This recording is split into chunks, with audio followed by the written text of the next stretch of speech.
நலம் தரும் நல்லார் சித்த மருத்துவமனை இதய நோய், சர்க்கரை நோய், பக்கவாதம், சிறுநீரக பிரச்சனை, தண்டுவடம் மற்றும் மூட்டு பிரச்சனைகளுக்கு மிகச்சிறந்த மருத்துவமனை கிருஷ்ணகிரி, சென்னை மற்றும் மதுரை. தொடர்புக்கு 8807666117 மற்றும் 8807666118. விஜய் தன்னை தவிர இன்னொருத்தர் சீஃப் மினிஸ்டர் கேண்டிடேட்டா ஒத்துவிட மாட்டாரு.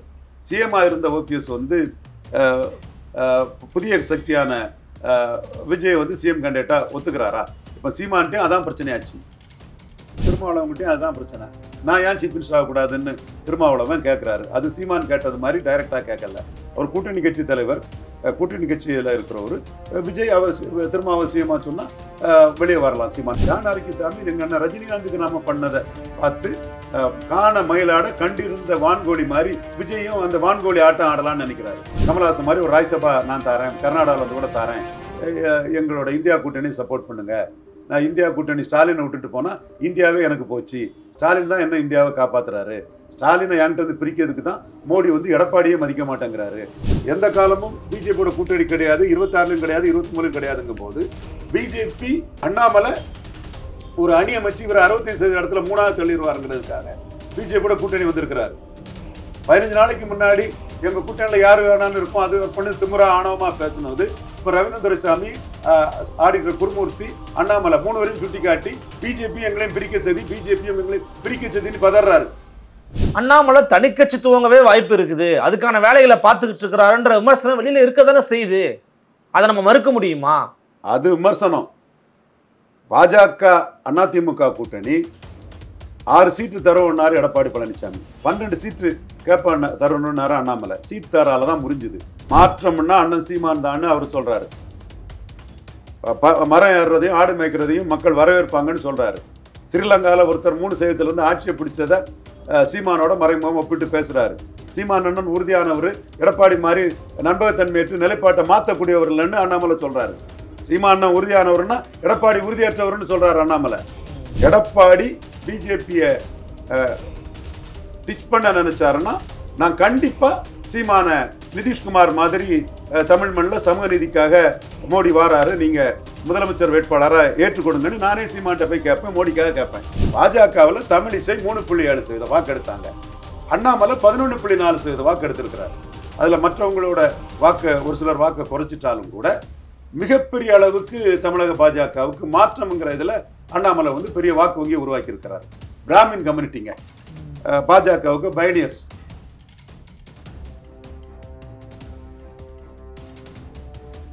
Nemathi Property Management. Contact 7667008999. அன்னை பர்னிச்சர்ஸ், அன்னை திருமண சீர்வரிசை பொருட்கள், டிவி, ஃபிரிட்ஜ், வாஷிங் மெஷின் உள்ளிட்ட 200க்கும் மேற்பட்ட பொருட்கள் அடங்கிய திருமண சீர்வரிசை ரூபாய் 99,000 மட்டுமே. தமிழகம் முழுவதும் இலவச டோர் டெலிவரி. தொடர்புக்கு 7550014440 9345044044. ஃபோர்த் எஸ்டேட் தமிழ் நேயர்களுக்கு அருள்மொழிவர்மனின் அன்பார்ந்த வணக்கங்கள். இது உங்கள் ஃபோர்த் எஸ்டேட் தமிழ் வழங்கும் பெருதுகள் நிகழ்ச்சி.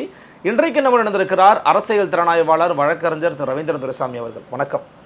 வணக்கம் அருள்வர்மன், எப்படி இருக்கீங்க? நல்லா இருக்கும் தம்பி, நல்லா இருக்கீங்களா? நலமா இருக்க, மிக்க மகிழ்ச்சி. என்டிஏக்குள்ள நான் இல்லை, நாங்கள் என்டிஏ வந்து வெளியேறோம்னு ஐயா ஓபிஎஸ் அவர்கள் அறிவிச்சது உண்மையிலே ஒரு நிறைய பேரை வந்து புருவங்களை உயர்த்த செஞ்சது. என்னடா இப்படி ஒரு முடிவு எடுத்திருக்கிறாரு அப்படின்னு. ஏன்னா பாஜக அழைச்சி பேசுவாங்க, இவங்க இந்த கூடவே இருந்தாங்கன்னா தான் இந்த என்டிஏ, ஏடிஎம்கே, பிஜேபிங்கிற அலையன்ஸை தமிழ்நாட்டுக்குள்ள ஒரு எடுபடுவோம் அப்படின்ற ஒரு பார்வை இருந்துச்சு. இருந்தாலும் தொடர்ச்சி எடப்பாடி பழனிசாமி அவர்கள் எல்லா நாட்களும் தொடர்ச்சியாக பரப்புரை மேற்கொண்டுகிட்டே தான் இருக்கிறாங்க. எங்கேயுமே அவர் வந்து தொய்வடைஞ்ச மாதிரி தெரியல. பிஜேபியும் கூட நின்றுகிட்டு இருக்காங்க. ஓபிஎஸோட இந்த முடிவுக்கு காரணம் என்ன? அப்போ அடுத்ததா ஓபிஎஸ் விஜய் கிட்ட தான் போறாருங்கிற ஒரு பார்வையும் வைக்கிறாங்களே, உங்க கருத்து என்னங்க? ஓபிஎஸ்க்கு பல ஆப்ஷன் இருக்குது, விஜய் ஆப்ஷனும் இருக்குது. அப்போ யார் சீஃப் மினிஸ்டர்? ஓபிஎஸ் சீஃப் மினிஸ்டரா, விஜய் சீஃப் மினிஸ்டர் கேண்டிடேட்டா? விஜய் தான். இல்லை அது தெரியலல்ல நமக்கு. ஓபிஎஸ் அதை ஒத்துக்கிறாரா விஜய் சீஃப் மினிஸ்டர் கேண்டிடேட்டாட்டு? தெரியலல்ல. விஜய் தன்னை தவிர இன்னொருத்தர் சீஃப் மினிஸ்டர் கேண்டிடேட்டா ஒத்துவிட மாட்டார். சிஎம்ஆ இருந்த ஓபிஎஸ் வந்து புதிய சக்தியான விஜய் வந்து சிஎம் கேண்டிடேட்டா ஒத்துக்கிறாரா? இப்போ சீமான்ட்டையும் அதான் பிரச்சனையாச்சு. லாங் டிரைவ் எல்லாம் போனாங்க, அண்ணன் தம்பின்னு இருந்தாங்க. ஜானகிசாமி எல்லா அந்த வேலைகளையும் பண்ணார். ஏன் இன்னும் சொல்ல போனால் விஜயை வந்து சீமான்கிட்ட என்ன பார்க்கணும், சாரை பார்க்கணுன்னு வேற சொன்னார். அப்போ அந்த அளவுக்கு இருந்த இடத்துக்குள்ள எங்கே பிரச்சனை வருது?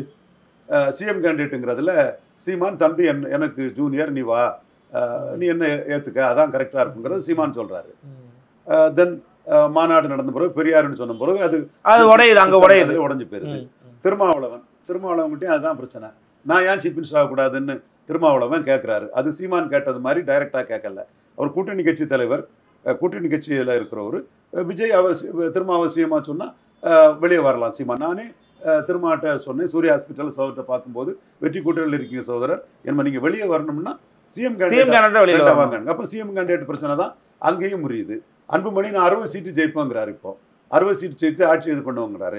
ஜான் ஆரோக்கியசாமி நீ பன்னீர் தெளி நான் சந்தானம் பூசணி 2 வரையும் ஃபோனில் பேச வச்சாரு, வாழ்த்து சேர்ந்தாங்க, பதில் வாழ்த்தெல்லாம் சொன்னாங்க. அப்போ அன்புமணியும் விஜயும் நின்னா யார் சிஎம் கேண்டிடேட்? கொஞ்சம் டிபிக்கலான கொஸ்டின் தான். யார் சிஎம் கேண்டிடேட்? அப்போ அன்புமணிக்கு ஒரு எக்ஸ்பீரியன்ஸ் இருக்குல்ல, அவர் மாற்று முன்னேற்ற அன்புமணிவர் மத்திய அமைச்சராக இருந்தவர். அப்போ யார் சிஎம் கேண்டிடேட்டுங்கிறது பிரச்சனை. திருமாவளவன்கிட்ட வந்தது, சீமான்கிட்ட வந்தது, அன்புமணிகிட்ட இருக்குது, பன்னீர்கிட்ட இருக்குது. அப்போ பல நிரூபிக்காத ஒருத்தரை வச்சு கூட்டணி அமைக்கிறது வந்து சாதாரணமான விஷயம் அல்ல. ஜான் ஆரோக்கியசாமி எங்கள் அண்ணன் ரஜினிகாந்துக்கு நாம பண்ணதை பார்த்து காண மயிலாட கண்டிருந்த வான்கோழி மாதிரி விஜயும் அந்த வான்கோழி ஆட்டம் ஆடலான்னு நினைக்கிறாரு. அது மயிலுக்கு ஆட்டம் தனி, வான்கோழிக்கு ஆட்டம் வான்கோழி ஆட்டம் தான். எல்லாத்துக்கும் அம்மாவா இருந்தான்னு அழுத மாதிரி எல்லாத்துக்கும் அழுத கதையாட்டு விஜயை வச்சு ஜான் ஆரோக்கியசாமி காமெடி பண்ணிட்டு இருக்கிறாரு. மாநாட்டில் என்ன சொன்னார்? எங்கள் கூட வரக்கூடியவங்களுக்கு மந்திரி பதவி கொடுப்போன்னாரு. யாராவது இவர்கிட்ட மந்திரி பதவி கேட்டு வந்திருக்காங்களா? முஸ்தபா பாயை தவிர. அவர் தினகரன்கிட்ட பிஜேபியோட போனாலும் பாய் இங்கே வந்துட்டார். டிசம்பர்ல ஒரு மெகா கூட்டணி அமைன்னு சொல்றாங்களே சார், சும்மாவா சொல்லுவாங்க? டிசம்பர்ல ஒரு மெகா கூட்டணி இருக்கு அப்படிங்கிறாங்க. பலம் நிரூபிக்காத விஜய் நம்பி யாரும் கூட்டணிக்கு போக மாட்டாங்க. அதுதான் இதுவரை நிற்கு, நாளைக்கும் அதுதான் நிற்கும். ராகுல் காந்தி கைது செய்யப்பட்டதுக்கு கண்டிச்சு அறிக்கை விட்டுருக்கிறாரு. நீங்க பாருங்க, காங்கிரஸுக்கு ஒரு பிரச்சனை வந்துச்சுன்னா உடனடியே அறிக்கை விடுறாருல்ல விஜய். அதனால என்ன இருக்கு? பெரியார் சொன்ன பழமொழியை தான் இதுல சொல்லணும். அது வேண்டாம் அந்த பழமொழியெல்லாம்.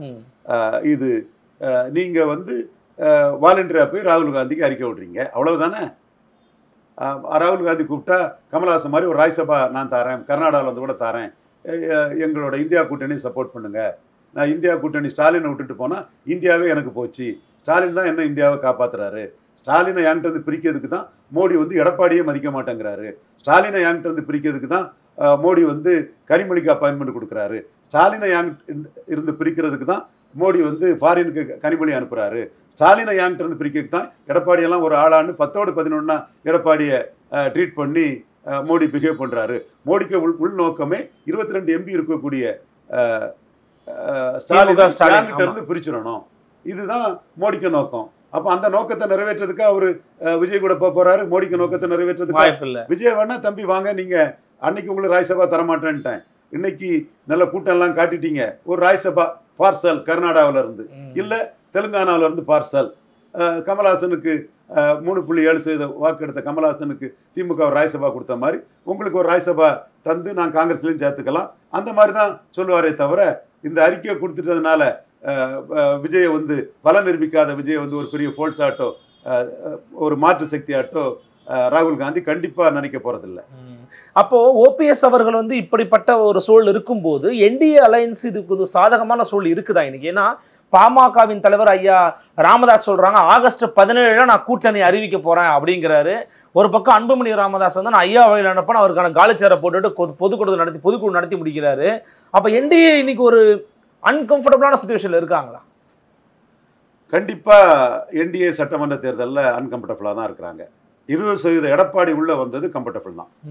20% எடப்பாடி உள்ள வந்து, ஆனா அவர் தொய்வடைஞ்ச மாதிரி தெரியலையே. செல்லுமிடமெல்லாம் கூட்டம் இருக்குது, எல்லா இடத்துலயும் தைரியமா பிரச்சாரம் பண்றாரு, அவருடைய முழக்கங்களை ஸ்டாலினுக்கு எதிராக தொடர்ச்சியா வச்சுக்கிட்டு தான் இருக்கிறாரு. அவர்கிட்ட ஒரு தொய்வாவே இல்லை எடப்பாடி பழனிசாமி. அவரு கடலூர்ல என்ன சொன்னாரு? 10.5 நான் தான் தந்தேன், நான் தருவேன்னு சொன்னாரு. அவர் திருச்சியில என்ன சொன்னாரு? முத்தரையர்களும் கள்ளர்களும் இருக்கும்போது திருச்சியில என்ன சொன்னாரு? அதெல்லாம் மோடி ஜாதிவாரி கணக்கெடுப்பு நடத்தும் போறதான் பண்ண முடியும், இதெல்லாம் தூரத்துக்கு போடுங்கன்ட்டார். அப்போ அவருக்கே ஒரு கிளாரிட்டி இல்லை. அப்போ ஏன் 10.5 பற்றி முதல்ல சொன்னாரு, ஏன் இங்க போய் மாத்தி சொல்றாரு? அப்போ அவரே வந்து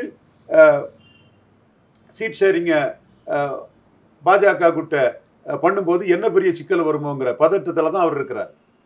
அதுல எந்த மாற்றமும் இல்லை. அவர் பாஜகவோட வரும்போது அவர்கிட்ட முபாரக் தவிர வேற யாரும் கூட்டணியில இல்லை.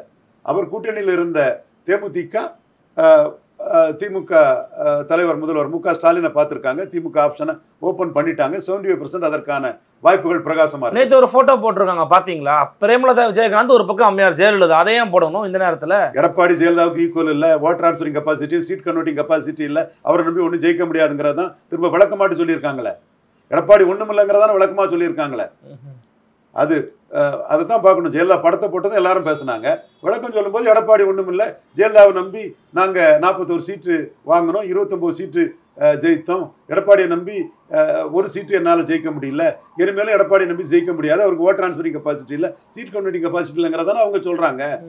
ஸோ எடப்பாடி போகலாம், நிற்கலாம். 20% வாக்கெடுத்தவர், பிரைம் மினிஸ்டர் கேண்டிடேட் சொல்லாமலே, பணம் செலவழிக்காமலே 20% வாக்கெடுத்த ஒரு தலைவர்.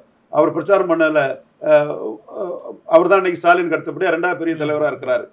சீமான் 3வது தான் 8.3 இருக்கிறாரு. அப்போ அவர் தான் 2வது. 8.3க்கும் 20க்கும் 12% வித்தியாசம் இருக்குது. இதுல எடப்பாடி பழனிசாமி ஸ்டாண்ட் மாறி இருக்காரு. நண்பகத்தன்மையற்றவர்னு காட்டுறாரு. எந்த காலமும் பிஜேபியோட கூட்டணி கிடையாது, 26லும் கிடையாது, 23லும் கிடையாதுங்கும் போது பிஜேபி அண்ணாமலை ஒரு அணி அமைச்சு இவர் 65% இடத்துல 3வது தள்ளிடுவாருங்கிறதுக்காக பிஜேபியோட கூட்டணி வந்திருக்கிறாரு. 15 நாளைக்கு முன்னாடி எங்க கூட்டணியில் யார் வேணாலும் இருப்போம், அது பண்ணி திமுறா ஆணவமா பேசினது இப்போ ரவீந்திர துரைசாமி, ஆடிட்டர் குருமூர்த்தி, அண்ணாமலை 3 பேரையும் சுட்டி காட்டி பிஜேபி எங்களையும் பிரிக்க செய்தி, பிஜேபியும் எங்களையும் பிரிக்க செய்தின்னு பதறாரு. தமிழ் கூறும் நல்லுலகில் 15 நாளைக்கு முன்னோட அவரோட பேச்சையும் சமீபத்தை அவருடைய பேச்சையும் ஒப்பிட்டு பாருங்க. அண்ணாமலை தனிக்கட்சி துவங்கவே வாய்ப்பு இருக்குது, அதுக்கான வேலைகளை பார்த்துக்கிட்டு இருக்கிறாருன்ற விமர்சனம் வெளியில இருக்கதானே செய்யுது. அதை நம்ம மறுக்க முடியுமா? அது விமர்சனம். பாஜக அதிமுக கூட்டணி 6 சீட்டு தருவன்னாரு எடப்பாடி பழனிசாமி, 12 சீட்டு தருவன்னாரு அண்ணாமலை. சீட்டு தரால தான் முடிஞ்சுது. 2% நகர்ப்புற உள்ளாட்சியில் சீட்டு தருவன்னாரு ஐயா எடப்பாடி பழனிசாமி. 5% சீட்டு வேணும்னு கேட்டாரு அண்ணாமலை. சீட்டு தரலால தான் 2 முறை கூட்டணி முடிஞ்சது. இப்போ மோடியும் சீட் ஷேரிங்ல 10% மேல 2026 வாக்கு எடுத்தாதான் 29ல் பாஜகவுக்கு இங்க ஒரு அணி இருக்கும். அல்லது எடப்பாடி பழனிசாமியே காங்கிரஸுக்கு 20-25 சீட்டு, நடிகர் விஜயையும் அவர் ஏதோ கொஞ்சம் வாக்கு எடுத்தாருன்னா அவரையும் சேர்த்துக்கிட்டு காங்கிரஸுக்கு 20-25 சீட்டு ஆஃபர் பண்ணுவாரு. ஓகே, இப்படி ஒரு அலையன்ஸ் அமைய வாய்ப்பு இருக்கு. விஜயகாந்த் மாதிரி ஒரு ஓட்டு எடுத்தாருன்னா அவரையும் சேர்த்துக்கிட்டு காங்கிரஸுக்கு 25 சீட்டு ஆஃபர் பண்ணாங்க. அப்ப மோடி ஏமாளியா? மோடிக்கு லாயலிஸ்டா இருக்கக்கூடிய ரவீந்திர துரைசாமி ஏமாளியா? அப்ப அதுக்காக எடப்பாடி பழனிசாமி கூடுதல் சீட்டு கொடுத்து ஏமாளியா மாறணும்ன்றீங்களா?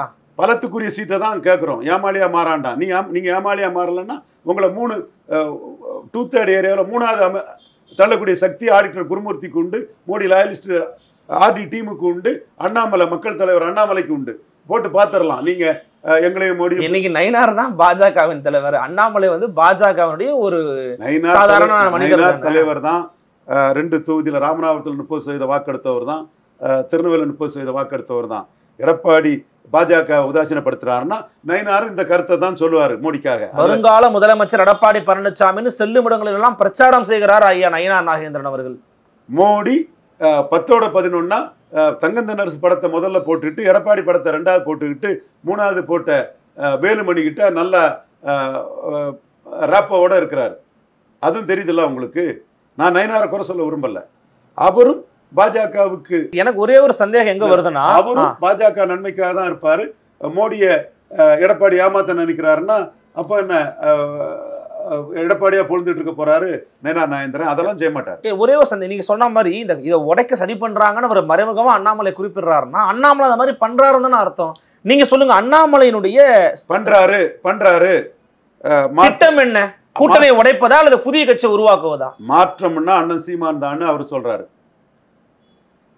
மரம் ஏறுறதையும் ஆடு மேய்க்கிறதையும் மக்கள் வரவேற்பாங்கன்னு சொல்றாரு. ஸ்ரீலங்காவில் ஒருத்தர் 3% ஆட்சியை பிடிச்சதை சீமானோட மறைமுகம் ஒப்பிட்டு பேசுறாரு. சீமான் அண்ணன் உறுதியானவர், எடப்பாடி மாதிரி நண்பகத்தன்மையற்று நிலைப்பாட்டை மாற்றக்கூடியவர் இல்லைன்னு அண்ணாமலை சொல்றாரு. சீமான் உறுதியானவர்னா எடப்பாடி உறுதியற்றவர்னு சொல்றாரு அண்ணாமலை. இது அண்ணாமலை இன்டைரக்டா அடிக்கக்கூடிய ஊமக்குத்து. நான் டைரக்டாட்டே சொல்றேன். சீமான் இன்னைக்கு விஜயகாந்த் மாதிரியோ ஐயா மாதிரியோ கமல்ஹாசன் மாதிரியோ நான் ஆக மாட்டேன்னு சொல்றாரு. எடப்பாடி பிஜேபியை டிச் பண்ண நினைச்சாருன்னா நான் கண்டிப்பா சீமான நிதிஷ்குமார் மாதிரி தமிழ் மண்ணில் சமூக நீதிக்காக மோடி வாராரு, நீங்க முதலமைச்சர் வேட்பாளராக ஏற்றுக்கொடுங்கன்னு நானே சீமான்ட்ட போய் கேட்பேன், மோடிக்காக கேட்பேன். இதுவும் சசிகலா விஷயத்துல நான் சொன்னது நடந்தது. மோடியை பிரைம் மினிஸ்டர் கேண்டிடேட்டா ப்ரொஜெக்ட் பண்ண சத்திரியன் குருமூர்த்தியை மீறி, எமர்ஜென்சி ஹீரோ ஐயா சுப்பிரமணிய சாமியை மீறி, தியாக வரலாற்றுக்கு சொந்தக்காரரான இல கணேசன்ஜியை மீறி, தமிழக பாஜகவில் முக்கிய சக்தியான எங்கள் பங்காளி பொன் ராதாகிருஷ்ணனை மீறி Ravindran Duraisamy team RD team சொன்னது நடந்துன்னு சொல்லும்போது இதுலையும் சீமான் ஒரு வேளையில் சம்மதிச்சுட்டா பிஜேபி சீமான சிஎம் கேண்டிடேட்டா ப்ரொஜெக்ட் பண்ணிடுவாருங்கிற அச்சம் எடப்பாடி பழனிசாமிக்கு இருக்குது. அந்த அச்சத்தின் விளைவாதான் பாஜகவை என்னையும் பிரிக்க முடியாதுன்னு சொல்றாரு. நான் சொல்றது லாஜிக்கு. நீங்க பாஜக ஒன்றும் இருக்கக்கூடாது, பாஜக அழிஞ்சு போயிடும்னு நினைக்கிறவன் என்ன வேணாலும் பேசலாம். ஆனா நீங்க பேசுறதுக்கு எடப்பாடியோட கருத்து ஒத்து வரல. 10-15 நாளைக்கு முன்னாடி எடப்பாடி சொன்னாரு, நான் தான் முடிவு பண்ணுவேன், ஏன் அலையன்ஸ் அதுன்னு சொன்னாரு. இப்போ பாமக என்டிஏல இருக்கு, பாமக எங்க கூட வருவாருன்னு பேசுறாரு. அப்போ என்டிஏங்கிற கான்செப்ட் அண்ணாமலை எடப்பாடி 20% எடப்பாடியை தாண்டி ஒரு 5% கூடுதலான அரித்மெட்டிக் அணியை அண்ணாமலையால அமைச்சிட முடியும்னு எடப்பாடி பயப்படுறாரு. அதுவும் சசிகலா விஷயத்துல அத்தனை பேரையும் ஜெயித்த ஆர்டி டீம், எங்களோட all India team, IAS IPS officers, எங்க கான்டாக்ட்ல உள்ளவங்க எல்லாம் முகம்தான் ஏன் முகம் ஜெயித்த இந்த டீம்ல உள்ளவங்க சொல்றான்னு சொல்லும்போது இது நடந்துருமோ, நம்ம 2/3 ஏரியாவில் 3வது பேருமோன்னு பதறாரு. இதை இடதுசாரியும் ஒத்துக்கிட மாட்டேங்கிறான், வலதுசாரியும் ஒத்துக்கிட மாட்டேங்கிறான். மனச்சாட்சி உள்ளவன், நடுநிலையானவன், நியாய உணர்வு உள்ளவன், நான் லாஜிக்கலா பேசுறேன், நடந்த சம்பவத்துல இருந்து பேசுறேன், எடப்பாடி பாஜக கொண்டு பதறல இருந்து பேசுறோங்கிறது இதை கண்டு உண்மையை உணர்ந்துக்குவான். ஏன்னா இப்ப கொங்கு பகுதியில் புதிய ஒரு விஷயத்த ஒரு அறிவிக்க போறாங்க பாஜக, அது நடக்க தான் போகுது. அது மட்டும் இல்லாமல் இப்போ கொங்கு பகுதியில் வந்து பார்த்தீங்கன்னா திமுக சார்பாக வெள்ளக்கோயில் சாமிநாதனா இருக்கட்டும், மற்ற ஐயா முத்துசாமியா இருக்கட்டும், இவர்களுடைய வளர்ச்சியை அல்லது இவங்களுக்கு நிகரான ஒரு ஆளுமை அங்கே உருவாக்கணும்னு பிஜேபி விரும்புதுன்னு நினைக்கிறாங்க. அப்படிப்பட்ட ஒரு கான்செப்ட் இருக்காங்க. அண்ணாமலை குறைஞ்சவரா? அண்ணாமலை வந்து தமிழிசை வந்து 3.7% வாக்கு தான் 2019 எடுத்தாங்க. எங்க ஜாதிக்காரங்க தான், இலக்கிய செல்வர் குமரியாந்தனுக்கு மகாதான், அவங்க தலைமையில் 3.7% ஓட்டு தான் 2019 எடுத்தாங்க.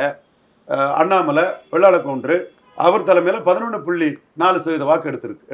முத்துசாமி வந்து ஒரு எக்ஸ்பீரியன்ஸ்டு பர்சனாலிட்டி, வெள்ளக்கோயில் சாமிநாதன் ஒரு எக்ஸ்பீரியன்ஸ்டு பர்சனாலிட்டி. அவங்க வந்து கேட்ரஸ் ஒர்க்கர்ஸாக இருக்கிறாங்க. அவங்கள கம்பேர் பண்ண முடியுமான்னு கேட்குறேன். அவங்கள கம்பேர் பண்ண வேண்டிய இடத்துல அண்ணாமலை இல்லைங்க. அது திமுகவில் அனிதா ராதாகிருஷ்ணன் இருக்கிறாரு, திமுகவில் இவர் குறிஞ்சிப்பாடி பன்னீர்செல்வம் இருக்கிறாரு, ஆண்டிமடம் சிவசுப்பிரமணியம் இருக்கிறாரு, பனமிருத்துப்பட்டி ராஜேந்திரன் இருக்கிறாரு, நிறைய பேர் திமுக இருக்கிறாங்க. நெஹ்ரு இருக்கிறாரு, ஐ பெரியசாமி இருக்கிறாரு, தங்கந்தனரசு இருக்கிறாரு, நிறைய பேர் இருக்கிறாங்க. அந்த பகுதியில் செந்தில் பாலாஜி ஒரு பெரிய முக்கியமான லெப்டினன்ட் ஆட்டும், இவங்க மற்ற 3 வரம் ஒட்டஞ்சத்திரம் சக்கரபாணிபுரம் எல்லாம் இருக்கிறாங்க. நான் சொல்ல வந்தது, பாஜகவில் தமிழிசை 3.7% வாக்கு எடுத்தாங்க, அண்ணாமலை 11.4% வாக்கு எடுத்திருக்கிறாரு. அதில் மற்றவங்களோட வாக்கை ஒரு சிலர் வாக்கை குறைச்சிட்டாலும் கூட மிகப்பெரிய அளவுக்கு தமிழக பாஜகவுக்கு மாற்றம்ங்கிற இதில் அண்ணாமலை வந்து பெரிய வாக்கு வங்கியை உருவாக்கி இருக்கிறார். பிராமின் கம்யூனிட்டிங்க பாஜகவுக்கு பைனியர்ஸ், ஜனா கிருஷ்ணமூர்த்தியிலேருந்து இலகணேசன்ஜியிலேருந்து எங்களுக்கெல்லாம் மெம்பர்ஷிப் தந்தது ஜனாஜியும் இலகணேசன்ஜியும் தான். அது மறுக்க வரல. ராமகோபாலன்ஜி தான் இந்த மண்ணுக்கு இது கொம்பு காதில் கொம்பை வச்சு தான் முட்டுன்னு தான் ஐயா தாண்டிங்க நாடார் வந்து கொம்பா நின்று முட்டினார். பட் அதுக்கு தாய் தந்தையாக இருந்தது ராமகோபாலன் ஜி தான். நாங்கள் மறுக்க வரல. அவங்க தேசபக்தியோட எல்லா பிராமணர்களையும் நான் மதிக்கக்கூடியவங்க தான். அவங்க இதில் 2014 மோடிக்கா ஓட்டு போட்டாங்க பிராமணர்கள் இல்லைல்ல, ஜெயலலிதா தானே ஓட்டு போட்டாங்க. மோடியா லேடியான்னு கேட்ட ஜெயலலிதா பிராமணர்கள் மெஜாரிட்டி ஓட்டு போட்டாங்க. தென் சென்னை ஸ்ரீபெரும்புதூர்லாம் ஜெயலலிதா தானே ஜெயித்தாங்க. ஓரளவு காடுகோர் பிராமின்ஸ் எங்க கூட இருக்கவங்க போட்டாங்க. 1 19 பிராமணர்கள் யாருக்கு ஓட்டு போட்டாங்க? மோடிக்கா ஓட்டு போட்டாங்க. இந்தியாவிலே மோடி 14 வரும்போது கமல்ஹாசனுக்கு தானே போட்டாங்க. 24 பிராமணர்கள் வந்து மோடி தலைமைக்கு போட்டாங்க. அதற்கு அண்ணாமலை சொன்ன மாற்றம் காரணம், ஒரே குட்டையில் ஊறிய மட்டைகள்னு பெருந்தலைவர் காமராஜ் பேரை சொல்லி அண்ணாமலை மாற்றத்துக்காக நின்னது காரணம். இன்னைக்கும் அதே ஸ்டாண்ட்ல தான் இருக்கிறாரு அவரு. அண்ணாமலை மாற்றங்கிறத தானே பேசுறாரு, சீமானை தானே பேசுறாரு. அவரும் மாற்றத்துக்காக வரலாம், சீமானையும் பேசுறாரு. இல்ல என்ன இப்போ ஒரு வெளியில டாக் ஓடுதுன்றத நான் ஓப்பனாவே சொல்லிடுறேன். புதிய கட்சி துவங்க போறாரு, கட்சி வெளியேற போறாரு.